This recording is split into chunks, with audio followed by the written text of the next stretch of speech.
Olá, gente, tudo bem com vocês? A aula de hoje é muito importante, é sobre sistemas agroflorestais.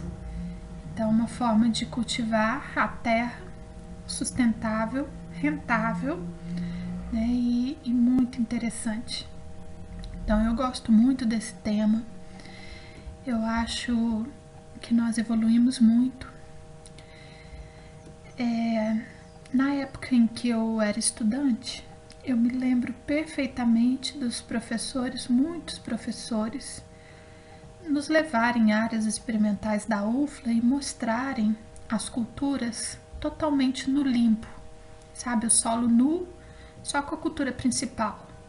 O algodão, ou soja, o café, ou qualquer outra até frutífera, qualquer outra cultura, sem nenhum tipo de planta daninha, sem nenhum tipo de cobertura do solo, mostrando que aquilo ali era alta tecnologia, que aquilo ali a gente conseguiria altas produções e era o que tinha de mais importante, evitar mato competição, deixar a planta principal, a cultura, absorver todo a quantidade de adubo que foi colocada sem nenhum tipo de competição com plantas daninhas. Então isso era o modelo de agricultura de sucesso. Hoje as coisas evoluíram e tudo, né? O mundo está em constante evolução e transformação e a gente sabe que esse não é o melhor modelo para muitas culturas, né? Então, hoje nós já damos muito mais valor à biodiversidade do que aos sistemas de monocultivo. E cada vez mais a gente está caminhando para esse lado. E então, que bom que evoluímos, né? E eu acredito que vocês estão ainda mais evoluídos do que a minha geração. E a próxima geração, depois de vocês, vai estar mais evoluído e é assim que tem que ser, porque o universo não para e ele está em constante transformação e evolução. E o mundo está caminhando para uma agricultura sintrópica. O que é uma agricultura sintrópica? É o contrário de uma agricultura eutrófica, que é o que? É retirar tudo, destruir, mudar, transformar. E a agricultura sintrópica é completamente o contrário, é manter, é preservar, é cuidar, é a gente cultivar da melhor forma possível, da forma mais agroecológica e sustentável e rentável. Já pensou se a gente conseguir conciliar rentabilidade, alta rentabilidade, com sustentabilidade ambiental e com responsabilidade social? Então, nesse sistema a gente consegue esses três pilares, todos com bastante equilíbrio. E nós vamos falar sobre esse sistema agora, tá? Então, os sistemas agroflorestais, ou SAFs, são formas de uso e manejo dos recursos naturais, nos quais espécies lenhosas são utilizadas em associações deliberadas com cultivos agrícolas e ou animais na mesma área, de maneira simultânea ou sequencial. Isso tudo visando tirar benefícios das interações ecológicas e econômicas resultantes, bem como as sociais. Então, são os três pilares. A sustentabilidade, para ela existir, tem que ter esses três pilares. O que é sustentabilidade? É sustentar para não cair, é a gente sustentar as condições ambientais, ecológicas, as condições do nosso meio ambiente, do nosso planeta, é sustentar para as próximas gerações, para que os nossos filhos e nossos netos não venham a herdar de nós um ecossistema destruído. Então isso é sustentabilidade, nós temos que sustentar para não cair. E essa sustentabilidade ela só se dá em 3 pilares, né? Que é as interações ecológicas, é algo ser ecologicamente correto, economicamente viável e socialmente justo. Porque não adianta uma coisa ser totalmente ecológica, agroecológica, mas não gerar renda para o produtor. Isso não se mantém a longo tempo, né? Então, a renda é parte fundamental do sistema, tá? Então, nós temos que usar a terra de forma integrada, aproveitando todos os espaços, porque terra é caro. Eu sempre bato nessa tecla. Terra é caro e a gente tem que aproveitar todos os espaços. Cultivar, fazer, produzir, né, plantas de todos os tipos, de todos os usos, para que a gente possa vender ou consumir esses produtos usando realmente a terra de forma sustentável. Existe um assentamento de reforma agrária em Santa Catarina que ganhou um prêmio internacional. Eu não me lembro agora o nome dessa comunidade, mas são muitos produtores. Cada produtor recebeu 1 hectare de terra. E não era terra boa, já era uma terra que estava desgastada, que não tinha mais água, os córregos secaram todos e deram essa terra, era uma fazenda, né, que partilharam, né, para os sem terra e deram 1 hectare para cada família. Essas famílias se uniram nesse sistema de agroflorestas e eles tiram 200 toneladas de alimento por ano em cada área. E eles têm um selo de todo o produto que eles produzem recebe um selo. E esse selo, né, de sistema agroflorestal, ele é muito valioso porque os produtos vindos de sistemas agroflorestais, assim como os orgânicos, né, eles recebem esse selo e recebem um preço melhor por isso. E é interessante porque como que funciona um sistema agroflorestal nesse caso dessa comunidade? Foi muito interessante. Eles fazem mutirões, que é um dos pré-requisitos. Esses mutirões, eles são obrigatórios e eles são extremamente interessantes. Por exemplo, juntam 10 produtores. Esses produtores, cada dia, durante 10 dias, vai em uma propriedade trabalhar. E eles vão fazer todo o serviço necessário, né, daquela semana, naquele momento. E depois vai para outra propriedade. E assim todos os produtores, eles são beneficiados, eles ajudam os outros e são beneficiados, né, durante uma vez a cada 10 dias na sua propriedade também. Então todos os dias se trabalha, só que cada dia na propriedade de um. E ali se faz todo tipo de trabalho que é necessário, as podas, o manejo, a colheita, o que for necessário, adubações, tudo. E as adubações, diga-se de passagem, as adubações, elas acontecem no começo, quando o sistema precisa ser implantado. Normalmente a terra é fraca, né? E é necessário fazer uma adubação caprichada, arar, gradear, fazer covas, todo tipo de preparo possível. E depois, com o tempo, com esse sistema em equilíbrio, as adubações não se fazem mais necessários, porque é tanto material que se tira da área, tanto material orgânico, né, que aparece, né, devido ao crescimento das plantas, e elas têm que ser constantemente podadas para que entre luz no sistema e o sistema continue funcionando. E essas podas são muito frequentes. E esse material ele é triturado e ele volta para a lavoura e vira matéria orgânica e recomeça todo o sistema. Então o sistema está em equilíbrio. Nada mais externo precisa ser colocado como adubos defensivos, porque o próprio sistema se mantém. Então, imagine uma floresta grande como a floresta amazônica. Quem plantou? Quem semeou? Quem regou? Quem cuidou das plantas daninhas? E das pragas e doenças?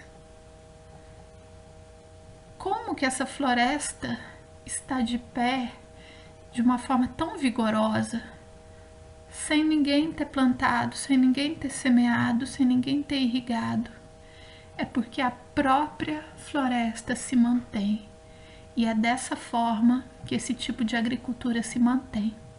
É observando a natureza, só que aí a gente vai escolher as espécies. A única coisa que a gente vai fazer é escolher as espécies, né, que na natureza era ao acaso. E vamos manejar essas espécies, né, com podas, de forma que elas produzem o próprio adubo e ainda nos dê os frutos. Imaginem vocês colhendo frutos, legumes, verduras, madeira, tudo que é necessário que vem da agricultura, sem precisar adubar, sem precisar controlar as plantas daninhas, ou sem precisar colocar defensivos para controle de pragas e doenças. Esse custo de produção de vocês ia cair demais, né? Então é um sistema, gente, é fantástico, é algo assim, realmente evoluído, né? Que a gente tem que seguir esses passos.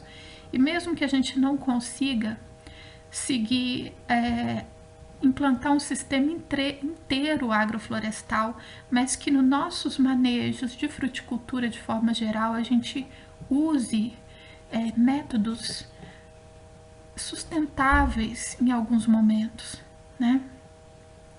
Seja a cobertura morta, boas práticas agrícolas de forma geral. Nós temos obrigação de fazer isso, tá? Nós, como engenheiros agrônomos, como bons agrônomos que somos, nós temos que pensar agora, primeiro no ambiente e depois nas outras coisas.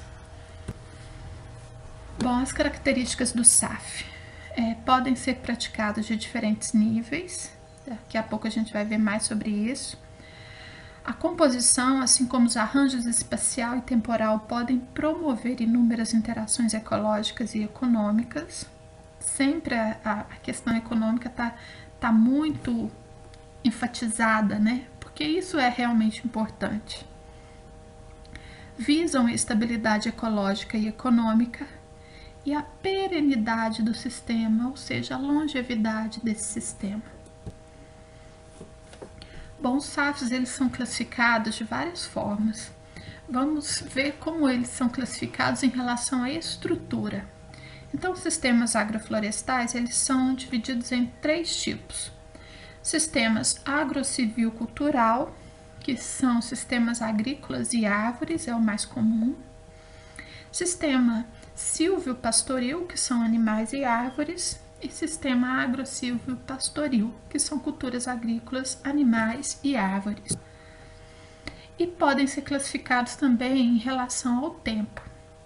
Por exemplo, simultâneo, sequencial e complementar. Como assim? O simultâneo, os componentes do sistema ocupam a área simultaneamente, interagindo no mesmo intervalo de tempo. É como nós vamos começar um sistema agroflorestal agora, a gente vai plantar tudo de uma vez. As olerícolas, as frutíferas, as ornamentais, as madeiras, tudo. E aí a gente joga todas as sementes e as mudas no mesmo momento. Só que as plantas elas vão crescer em momentos diferentes, né? E velocidades diferentes. Então a primeira coisa que eu vou colher são as hortaliças, depois as ornamentais, depois as frutíferas e por último a madeira, né? E o sequencial, a gente faz a mesma coisa, só que nós vamos primeiro plantar as hortaliças, colher as hortaliças, em seguida plantar as ornamentais, colher as ornamentais, depois plantar as frutíferas e assim por diante. E complementar, nós já temos uma cultura principal, vamos imaginar uma cultura qualquer, o café. e ali nas entrelinhas do café a gente vai fazendo uma outra coisa, colocando outra cultura, ou culturas anuais, ou culturas hortaliças, ou mesmo frutíferas, né? Esse desenho aqui é para mostrar isso que eu falei, mas que pode ser no mesmo momento ou que pode ser em momentos diferentes, mas nós temos o que a gente chama primeiro de placenta. Nada mais é do que preparar o terreno. E esse terreno, o produtor, o agricultor, quando ele vai implantar o sistema, ele pode arar, pode gradear, pode colocar os adubos todos que são necessários, né? Ele precisa colocar os adubos que são necessários, mas às vezes ele não precisa gradear nem arar. O que ele pode fazer? Ele pode entrar com uma cultura que vai fazer isso para ele de forma natural. Por exemplo, feijão de porco ou margaridão. O que são essas culturas? São culturas que não vão dar frutos, né? A gente não vai deixar eles chegarem, né, à fase de frutos. Vamos cortar na floração, porque a semente, especialmente do feijão de porco, é uma semente que tem dormência, né? E depois vai ficar ali no solo, vai virar uma planta daninha. Nós temos que cortar na floração. O que essas plantas fazem? Elas têm um sistema radicular extremamente agressivo. Então ele vai crescer muito e muito rápido e vai quebrar, destorroar o solo por baixo ali tudo, como se estivesse fazendo uma aração, só que de forma natural. Depois a gente vai cortar essas plantas no colo, né, bem rente ao colo da planta mesmo, a parte de cima fica na área para matéria orgânica, a parte de baixo, que é o sistema radicular, ele vai apodrecer ali e vai fornecer matéria orgânica em profundidade, porque todas aquelas raízes, né, vão virar matéria orgânica e aqueles espaços, né, vão ficar os espaços ali airando o solo, deixando o solo fofo, riquíssimo em matéria orgânica. Então é algo realmente muito interessante. Então essa placenta, ela pode ser formada por esse tipo de planta que eu estou descrevendo para vocês, né? Adubos verdes, né? Principalmente os adubos verdes que tenha esse sistema radicular muito vigoroso. Nós podemos plantar também, assim que tirar o adubo verde, a gente já pode plantar as hortaliças. É aquele negócio, né? Hoje a gente planta tudo de uma vez ou planta em sucessão. Depois vem as plantas chamadas pioneiras, que são aquelas de crescimento rápido, né? Então a gente tem milho, abacaxi, mamão, né? Várias plantas que vão crescer rapidamente, a gente vai poder colher e depois e já comercializar. Depois vem as plantas secundárias, que são primárias, secundárias e terciárias, que normalmente são as plantas frutíferas, que vão demorar aí 3 anos, 4 anos para começar a frutificar e a produzir. E depois nós temos as primárias, que são as plantas de maior porte, né, que vão, né, ser plantas madeireiras ou alguma planta nativa daquela mata que você quer continuar tendo ela na região, na área, por exemplo, ipês e outras plantas. E aí o sistema ele vai se modificando, né, com o tempo, mudando as espécies, e é dessa forma que o sistema, que tudo acontece. Os modelos agroflorestais. Então nós temos alguns modelos interessantes. Um deles são os quintais agroflorestais. Isso aí quem tem um vô, uma avó que tem um quintal grande, sabe o que é um quintal agroflorestal. É justamente um local em que tem plantas, tem temperos, tem plantas medicinais, tem plantas frutíferas, tem ornamentais, né? Então as plantas elas são colocadas, hortaliças e tudo mais são colocadas ali com a função de dar sombra, com a função de dar o alimento, né, para aquela família, né, os temperos, para fazer algum chá medicinal, qualquer coisa. E são os quintais agroflorestais. Nós temos também os pomares agroflorestais, né, o que basicamente desponta nessas espécies são as frutas, né? Então as frutas são as culturas principais, mas aí pode ter mandioca, pode ter café, como nesse exemplo aqui também, né? Complementando o sistema, mas as culturas principais ali são as frutíferas. E nós temos o sistema silvio-pastoril, em que os animais eles vão interagir, né, com as plantas. Aí nós vamos ter pastagens e espécies madeireiras, espécies florestais, porque aí colocar outras espécies como olerícolas, esse tipo de coisa já não funciona, porque aí o gado vai, né, se alimentar dessas plantas. Então se coloca pastagens e árvores e deixa o gado entrar. É interessante porque fornece sombra, né, para o gado e ele fica com esse conforto térmico e tal, e é muito importante. E temos as aldeias, né, em que aí vamos ter plantas de todo jeito. As plantas maiores, plantas frutíferas, plantas de menor porte como café, milho, plantas e todo esse material vai estar fornecendo o tempo todo a matéria orgânica para o sistema. Então, é aquela questão que eu falo para vocês, que a gente não precisa mais adubar, vai chegar um ponto em que não vai precisar mais entrar nada do meio externo, porque o próprio sistema ele vai estar em equilíbrio, né? Então vai caindo muitas folhas, muito material. As podas são muito frequentes, porque as espécies elas precisam de luz, e para esse sistema se manter a gente tem que deixar a luz entrar, e para a luz entrar a gente precisa fazer podas constantes nas plantas mais altas. E aí você coloca ali um triturador de galhos, né, para triturar aquela madeira toda para ela se decompor mais rapidamente, ou não. Ou você coloca o galho inteiro ali, deixa ele no chão e ele vai se decompor bem devagar, vai fornecer matéria orgânica de forma devagar, isso vai mineralizando aos poucos. E isso não tem uma regra, né? O produtor ele pode fazer da forma como ele quiser. É muito interessante. Uma outra forma são os quebra-ventos. Então eu tenho uma cultura principal e ao redor dessa cultura eu posso colocar espécies como quebra-ventos. Então os quebra-ventos são muito importantes para as culturas, para as frutíferas especialmente. Primeiro para proteger do vento, né, que é muito danoso, que pode danificar plantas, quebrar plantas, derrubar bananeiras, né, o que é muito comum.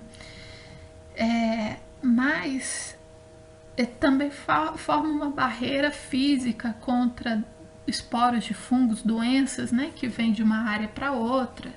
Então tem essa função, e tem também a função de SAF, né, porque é mais uma espécie, pode ser mais de uma espécie que está compondo essa cerca viva, e se a gente já tem duas espécies na mesma área, pelo menos duas espécies a gente já pode considerar como um sistema agroflorestal. Só que uma dessas espécies tem que ser uma espécie de floresta e outra uma espécie agrícola. Mas quanto mais espécies existirem na área, melhor. Como que a gente inicia um SAF? Primeiro é necessário o resgate de técnicas primordiais de sabedorias primitivas, aproveitar os benefícios do meio ambiente, então é necessário fazer um planejamento. Como que faz esse planejamento? Primeiro eu vou procurar saber quais as frutíferas ou as culturas mais produzidas na minha região, né? Então, se é uma região mais quente, eu posso pensar em plantas tropicais, pode entrar o abacaxi, a banana. A banana, gente, a gente chama tipo a planta mãe do SAF. Quase todo SAF tem banana. Por quê? Porque a quantidade de matéria orgânica que ela fornece é absurda. E ela vai produzir isso muito rápido. E vai, né, ajudar a equilibrar esse sistema. Qual o clima dessa região? Né? Hoje em dia é observar clima e solo e colocar espécies que se adaptam a essas condições, mas a gente pode colocar SAF desde o Rio Grande do Sul até o Pará, sei lá. Qualquer lugar do Brasil a gente consegue estabelecer um SAF observando apenas clima, solo e colocando as espécies adequadas nele. Qual a vegetação que rodeia a minha propriedade? Isso é importante, porque, por exemplo, em uma área de citros, se eu tenho citros em toda a região e no meu pomar eu vou plantar citros também, eu posso ter problema com psilídeo, né, que vai trazer o HBL, essas coisas.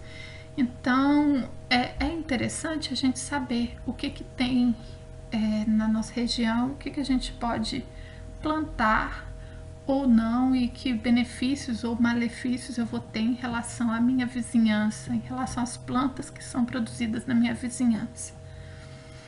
Existe fonte de água na propriedade? Bom, isso é importante, mas vocês têm que saber que a maioria dos SAFs que foram desenvolvidos foram em solos degradados com nascentes secas.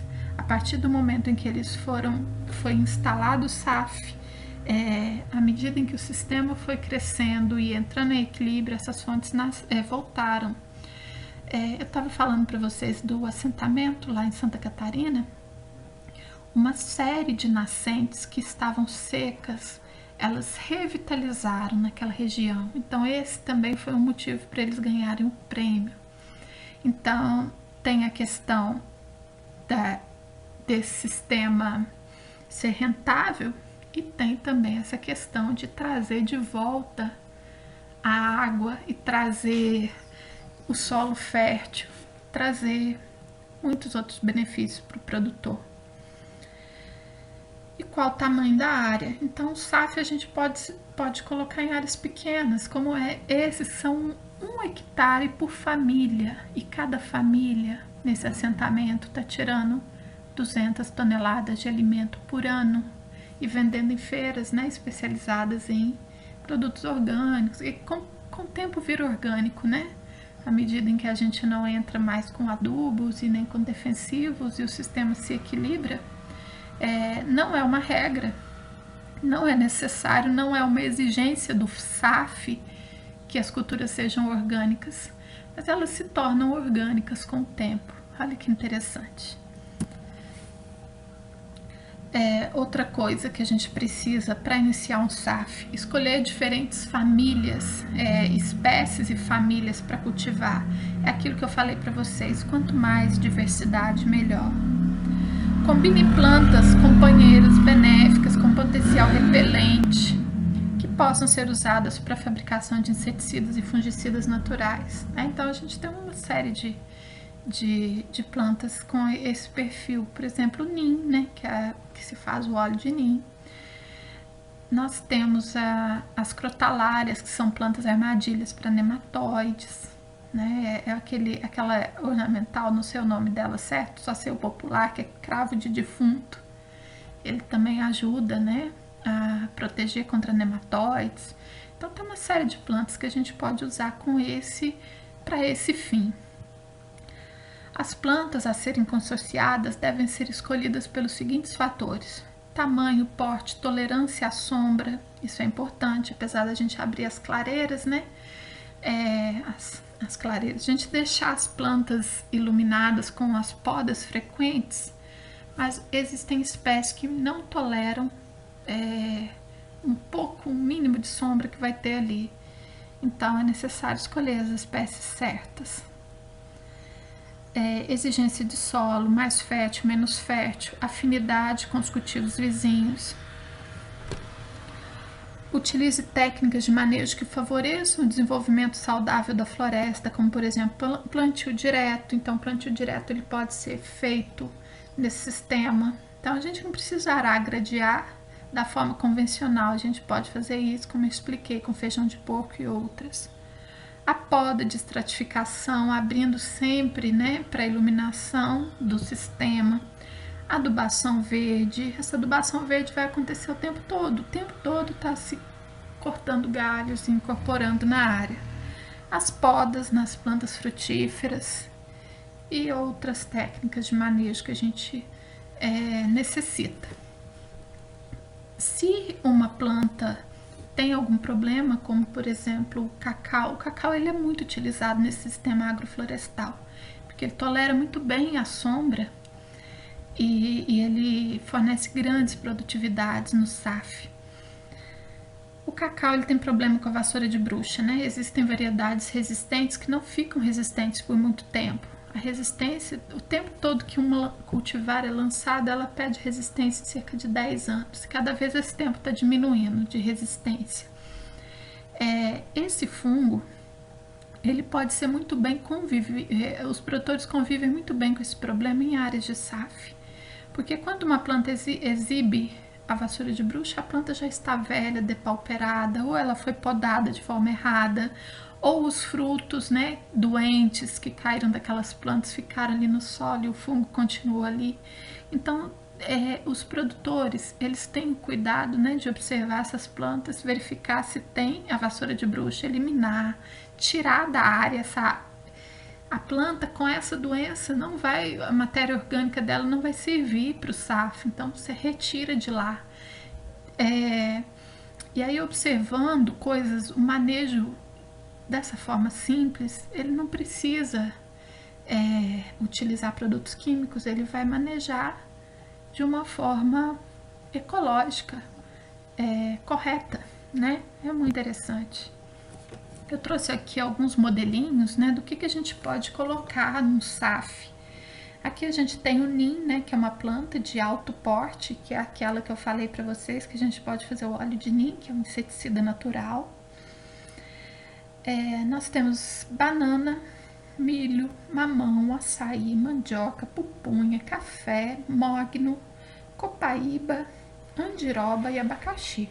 Então, percebam a diversidade e percebam os tamanhos diferentes das plantas, todas convivendo no mesmo sistema, né? Então é aquela coisa, ou eu plantei tudo junto e as plantas vão crescendo em tempos diferentes, ou eu plantei primeiro as menores e ele vai fazendo essa sucessão. Aqui mais alguns exemplos, né? Nós temos bananeira, melancia, milho, né? Várias espécies que a gente pode plantar junto nesse modelo. Está mostrando até os espaçamentos de cada uma, mas aqui a qualidade dessa imagem não ficou muito interessante. Aqui também a gente tem um SAF com um número menor de plantas, né? Cacaueiro, seringueira, bananeira, gliricídia. A gliricídia é um mourão vivo usado para pimenta do reino e agora está sendo usado para pitaia. É interessante, é uma leguminosa de crescimento muito rápido, né? E ela pode ser usada também no SAF. Ou como mourão vivo ou não, simplesmente mais uma espécie compondo o sistema. Mais um exemplo aqui, né, em que nesse sistema se tem mogno, ingá, cupuaçu, araçaboi, teca, gliricídia, então muitas espécies florestais, cajá, acerola e bacuri. Então são espécies com crescimentos de velocidades diferentes, tamanhos diferentes, né, todos compondo o sistema. Aí, numa área de 60 por 25 metros, é possível colocar todas essas espécies, né? Grande quantidade de espécies. Respeitou-se aqui os espaçamentos, 5 metros entre plantas, 12 metros, dependendo das espécies, né? Então, é muito interessante. Bom, esse assunto é muito rico, gente. Todo mundo que já procurou no Google alguma vez qualquer coisa sobre agrofloresta pode ter caído em algum vídeo do Ernest Gosch. Esse homem é o pioneiro, apesar dele ser suíço, né? Ele que trouxe a agrofloresta para o Brasil há 30 anos atrás. E ele fez os primeiros experimentos, implementou uma fazenda. Ele comprou aqui na década de 80, no sul da Bahia, uma terra toda degradada, 500 hectares de terra. Tudo era pastagem degradada, uma coisa horrível. E hoje, todo esse sistema é agrofloresta. E é muito interessante, ele cultiva muita coisa lá, principalmente o cacau. A área de cultivo mesmo que ele utiliza para a agricultura, nesse sistema, apenas 6 hectares. Ele tem apenas 6 hectares de cacau. E esses 6 hectares produzem 80 arrobas, sendo que a média nacional são 20 arrobas de cacau. Então ele conseguiu quadruplicar a produção. Ele conseguiu fazer várias nascentes da região que estavam mortas voltarem. Ele conseguiu fazer o solo ficar extremamente rico e fértil. E não precisa colocar nada externo. Imagina você só colhendo frutos sem ter que comprar insumos. Então eu vou deixar o vídeo dele para vocês assistirem, é só 7 minutos. Mas só para quem não conhece, conhecer e ver que interessante que é o sistema do Ernest. E eu vou deixar também um livro que se chama Agrofloresta, Aprendendo a Produzir com a Natureza, que é para quem tiver interesse em aprofundar nesse assunto, tá? Então não vai precisar fazer relatório nem nada desse livro, é só para vocês terem um material para consultar ou para ler se tiver interesse, tá bom, gente? Então, muito obrigada, agradeço pela atenção de vocês.